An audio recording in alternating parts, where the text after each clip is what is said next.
Bonjour mes amis, j'aimerais vous parler aujourd'hui d'un concept extrêmement important qui pourrit complètement le psyché ou la psychologie de la société arabo-musulmane. Et je rebondirai sur cette histoire d'Abraham et vous allez comprendre pourquoi j'ai cette attitude extrêmement négative que certains ne comprennent pas envers cette histoire. Alors, tout d'abord, chaque occidental sait que le chemin de l'enfer peut être pavé de bonnes intentions. Ça signifie qu'on peut avoir les intentions les plus pures, les plus nobles, et en même temps, on peut causer énormément de mal. Et chaque personne doit être attentive dans sa vie à ne pas faire du mal, même si ses intentions sont au départ bonnes.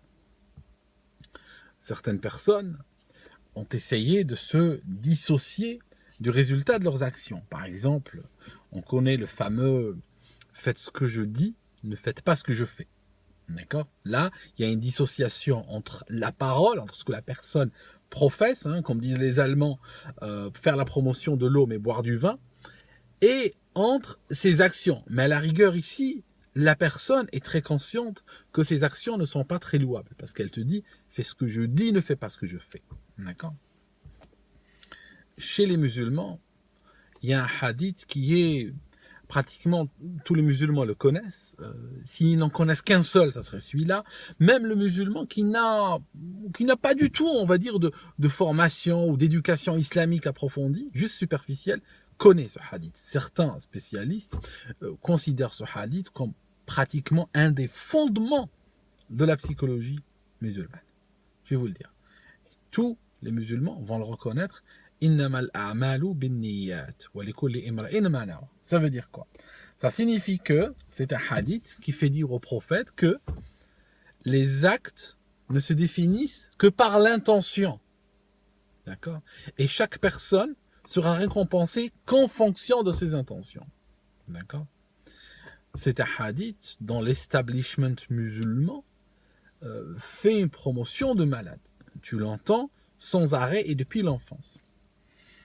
C'est pour ça que on va voir dans les sociétés musulmanes, on va voir souvent des personnes qui vont dire mais pourquoi vous faites ça alors que vous êtes musulman? On voit par exemple quelqu'un soudainement mettre une barbe, mettre une là-bas, commencer à aller à la mosquée avec beaucoup d'assiduité et tout ça. Mais le mal qu'il fait dans sa vie de tous les jours, par exemple, ça peut être un commerçant qui arnaque ses clients, il continue à le faire.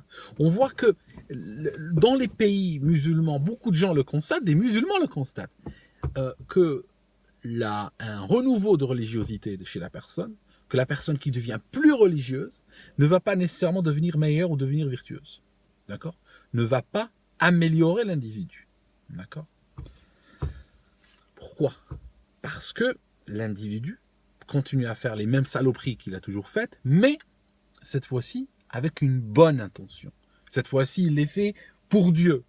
D'accord? Les faisant avec une bonne intention, elles deviennent nécessairement bonnes.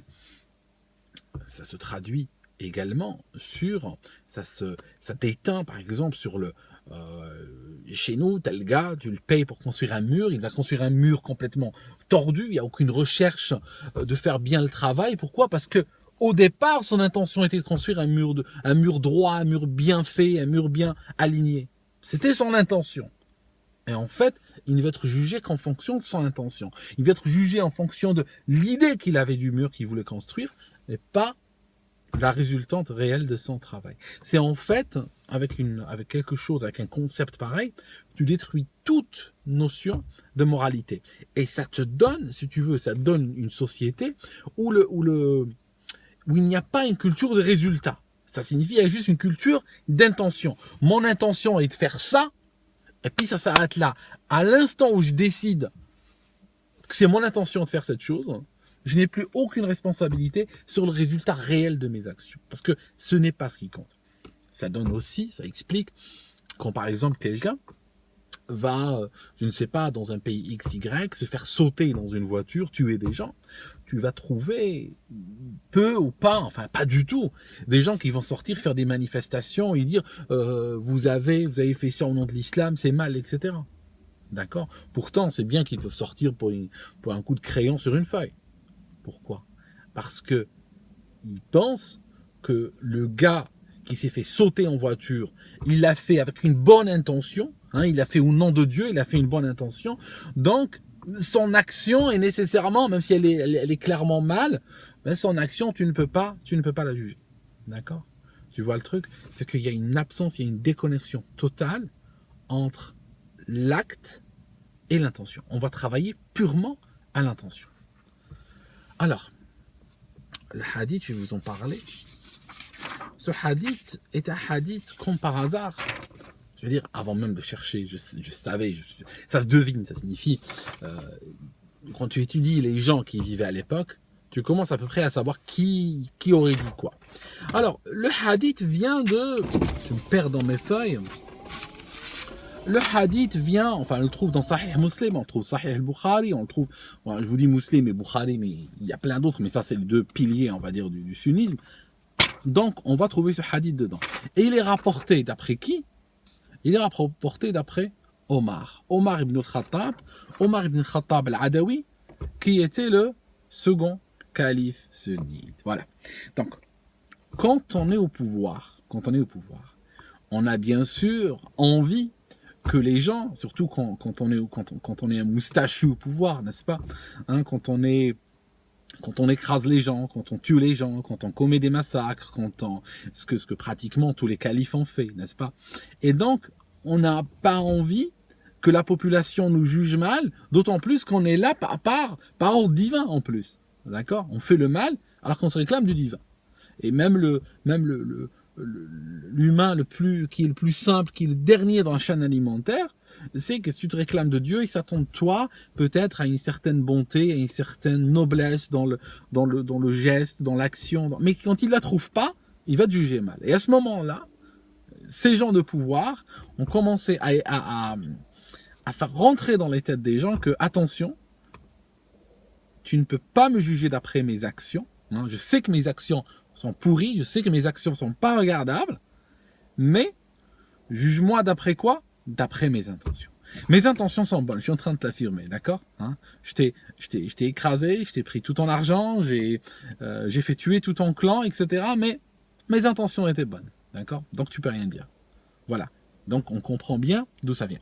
Alors, ce hadith, ce qui est drôle, c'est que toutes les écoles, les universités, les télévisions, les mosquées, les livres, le vendent comme un hadith, on va dire, avec 5 étoiles. Parce que vous savez, chez les musulmans, il y a cette science qu'ils appellent la science du hadith. Hein, par défaut, hein, on n'a pas pu développer autre chose, donc au moins on développe ça.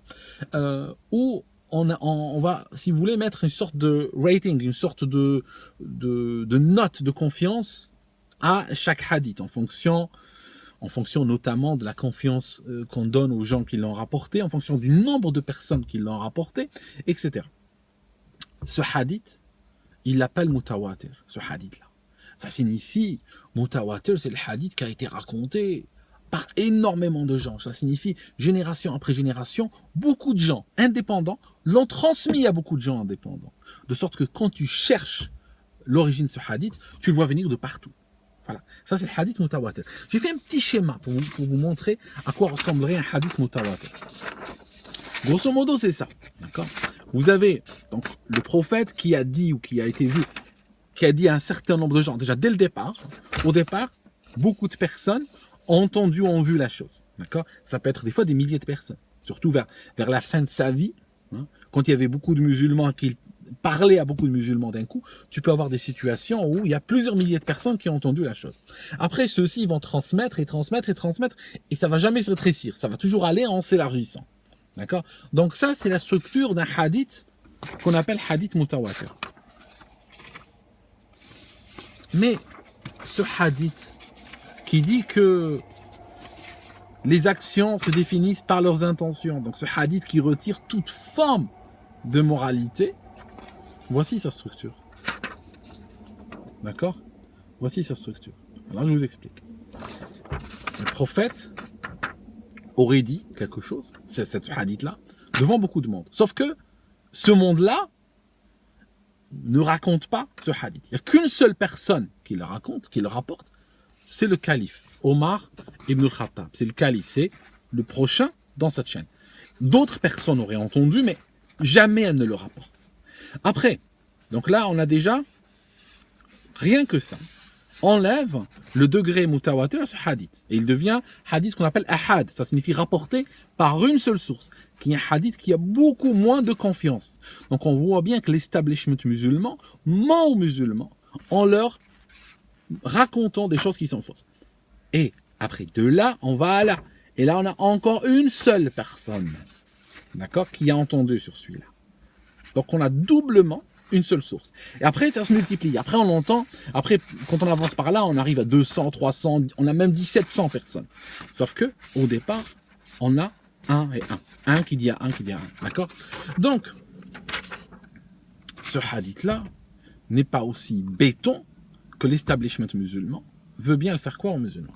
Alors, bien sûr, des gens qui me disent, oui, mais t'es qui pour dire ça et tout ça.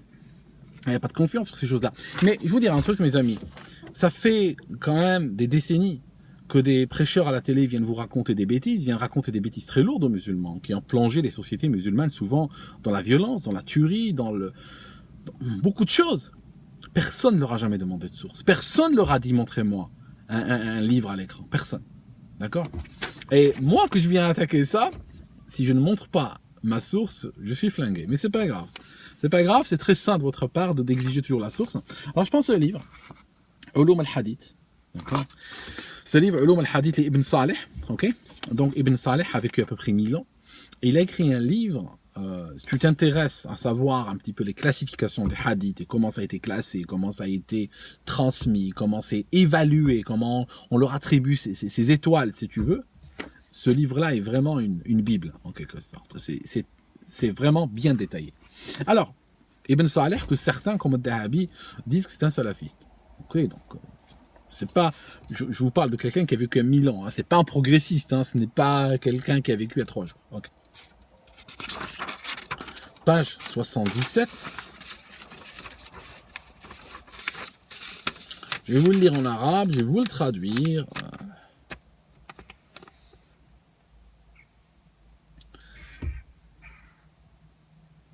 إنما الأعمال بالنيات فإنه حديث فرد تفرد به عمر il dit رضي الله عنه عن رسول الله صلى الله عليه وسلم ثم تفرد به عن عمر علقمة بن وقاص ثم عن علقمة محمد بن إبراهيم. Ça signifie, en fait, je vous traduis d'abord avant d'aller plus loin. Donc il dit, je vous le montre à l'écran, hein, comme ça vous pouvez lire, vous pouvez arrêter la vidéo, c'est en haute définition, n'est-ce pas?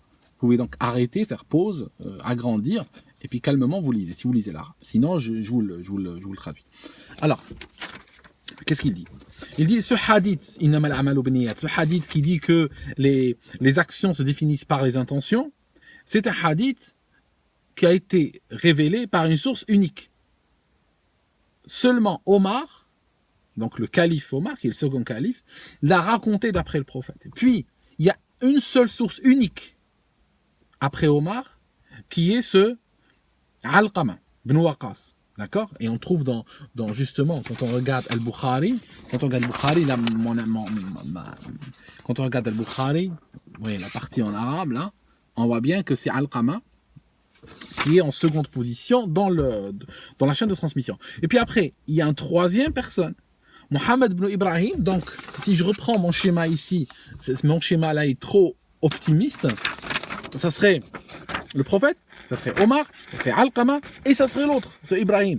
Donc, 3 chaînes uniques, et après seulement, ça commence à faire des branches. D'accord?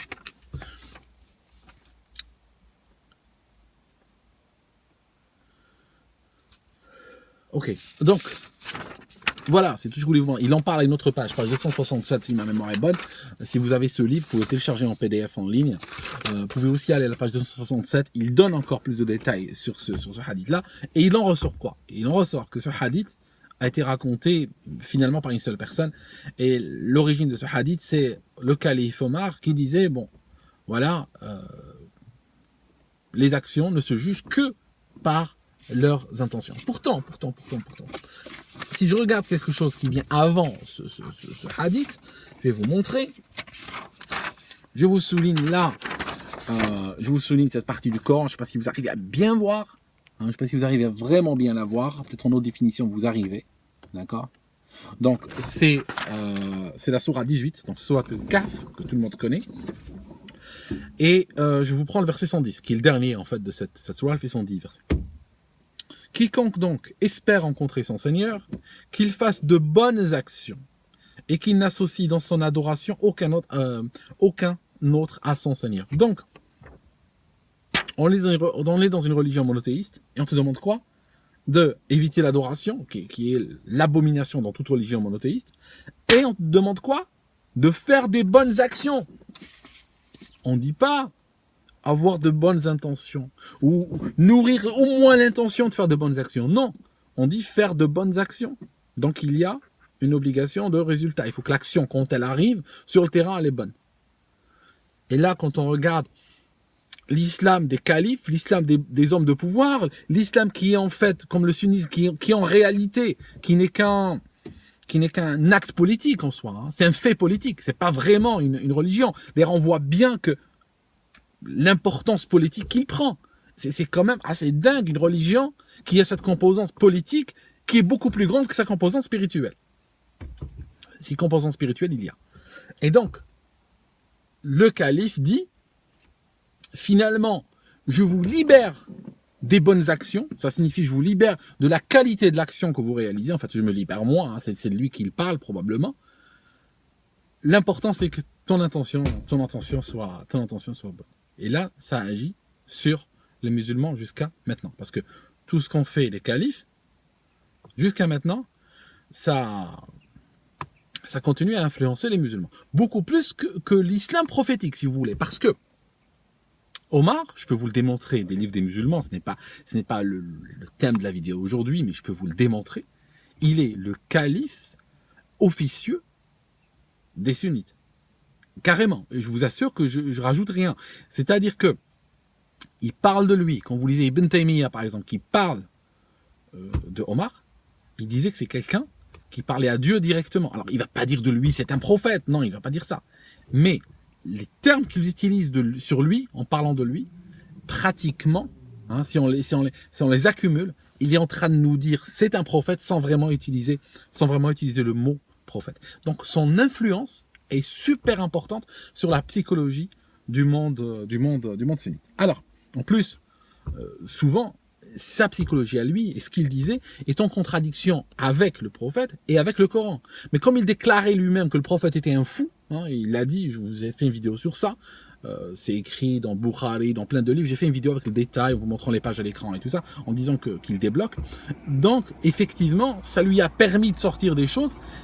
En fait, il a pris en main la religion islamique comme si c'était la sienne. C'est sa propriété privée et il la change comme il veut. Un peu comme les moustachis aujourd'hui prennent les pays arabo-musulmans, les prennent comme la propriété privée. Ils font ce qu'ils veulent, c'est à eux. Lui a pris la religion islamique un peu à lui. Donc ça c'était pour vous expliquer cette composante ultra importante dans la société musulmane, dans la psychologie musulmane. L'action se définit par son intention, uniquement.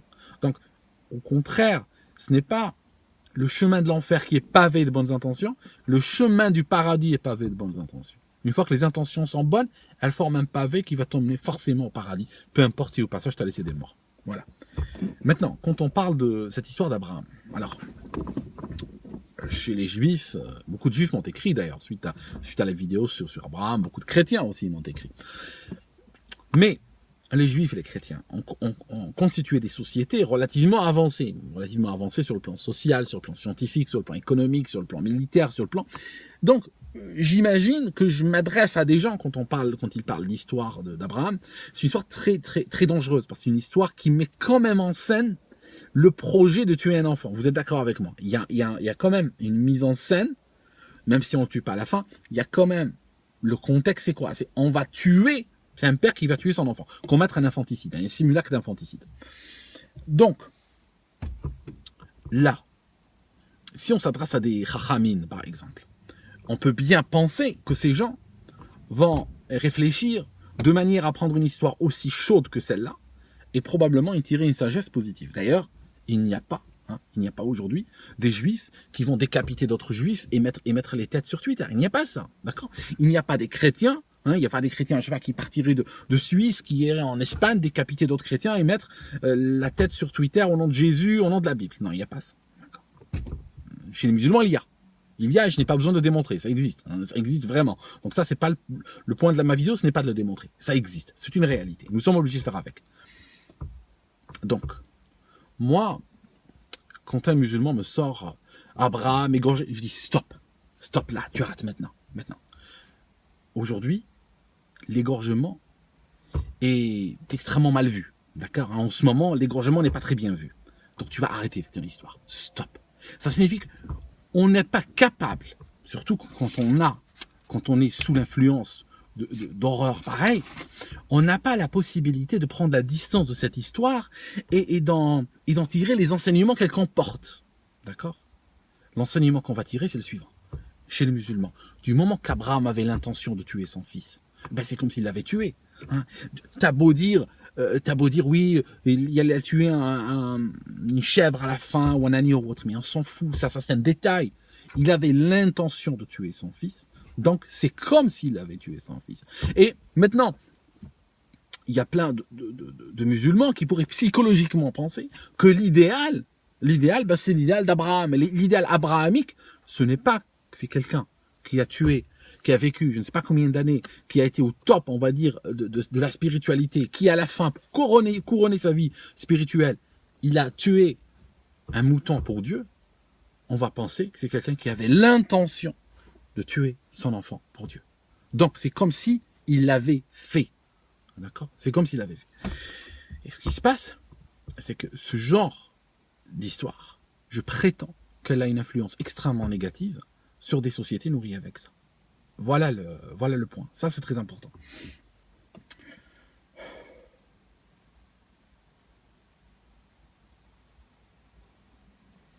Quand je vous disais la dernière fois, j'ai fait des vidéos en disant arrêtez d'égorger des moutons devant les enfants. L'année prochaine, je vais changer le titre. Ça sera arrêter de faire égorger des moutons par des enfants. Parce que maintenant, ce qui se passe, remarquez ce parallèle. Je sais qu'il y a des gens qui vont vouloir me flinguer pour ce parallèle, mais je le fais. Regardez, parce que il y a pas, les choses ne se font pas par hasard. Regardez très bien ça. Il y a des gens qui sont en train de faire égorger des moutons par des adolescents, par des enfants de plus en plus jeunes. C'est l'enfant maintenant qui égorge le mouton. Okay. Si vous regardez les exactions d'ISIS qui sont arrivées dans les journaux, vous allez voir qu'ils utilisent de jeunes enfants, de jeunes adolescents pour faire quoi?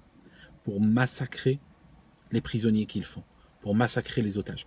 Il y a un parallèle. Alors, je le fais, moi, ce parallèle. D'accord? Je le fais, parce que les parallèles, j'en vois depuis que je suis tout petit. D'accord? Des choses comme ce qui en arrive maintenant, grâce à ces parallèles, hein, je les voyais venir. Voilà. C'est pour ça que je pense que ces parallèles sont très puissants et marchent très bien. Normalement, j'ai failli donner un exemple absolument... J'ai failli donner un exemple terrible. Mais je vais...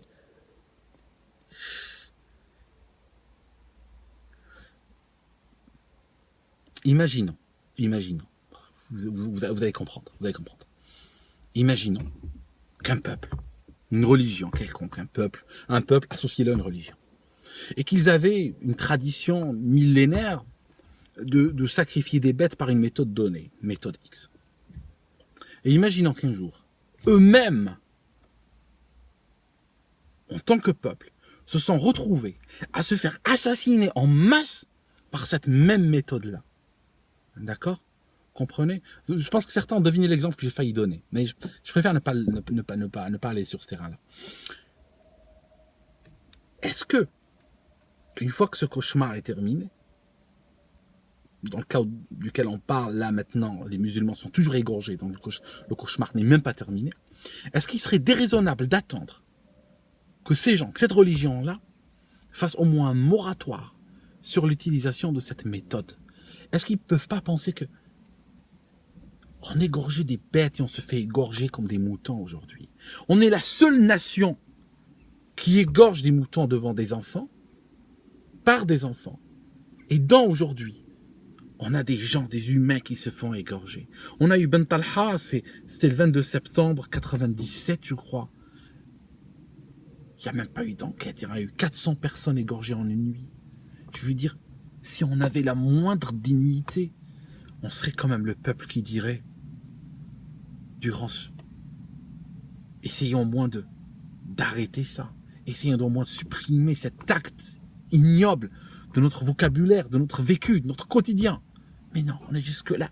Je vais égorger un mouton pour les petits, pour les enfants. Comprenez, c'est... Vous voyez ce que je veux dire? Je suis sûr que vous voyez ce que je veux dire.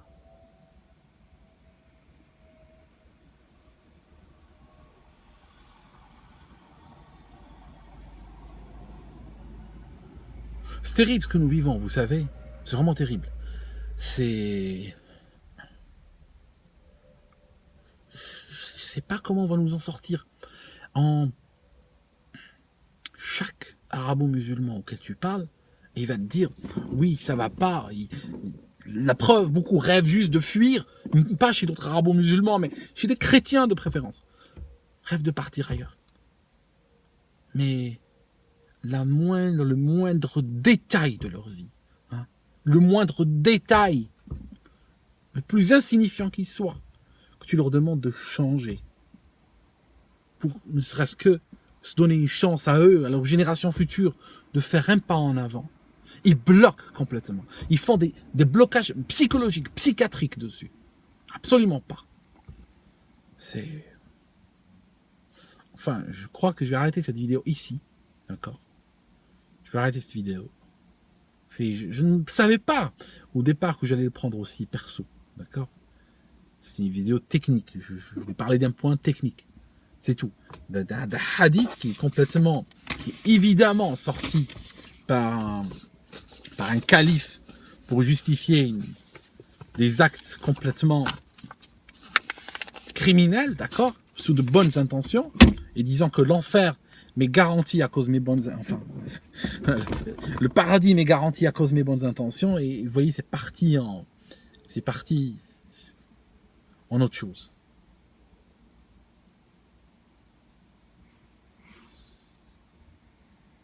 Des gens comme moi, normalement, n'existent pas. Vous savez, dans la société arabo-musulmane, ils n'existent pas. Juste grâce à Internet, que je peux apporter cette voix, vous comprenez?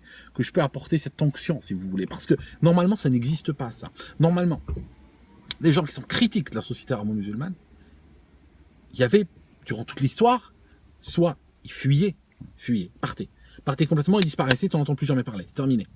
Soit ils restaient dans leur société, ils s'écrasaient, ils se la fermaient, ou bien ils restaient dans leur société, ils parlaient, et ils étaient mis au banc de la société, ou ils étaient jetés en prison, ou à l'époque des califes, on les tuait ou autre.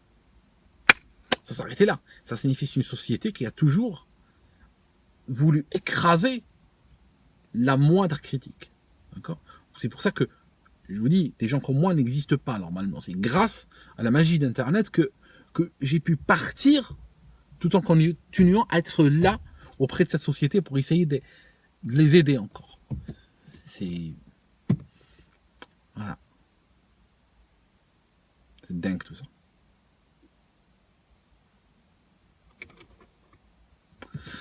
Je vous laisse mes amis, je pense que je vais vous laisser vraiment cette fois-ci. Je vais rentrer à la maison et puis je vous souhaite bonne soirée, bonne semaine à tout le monde, quoi.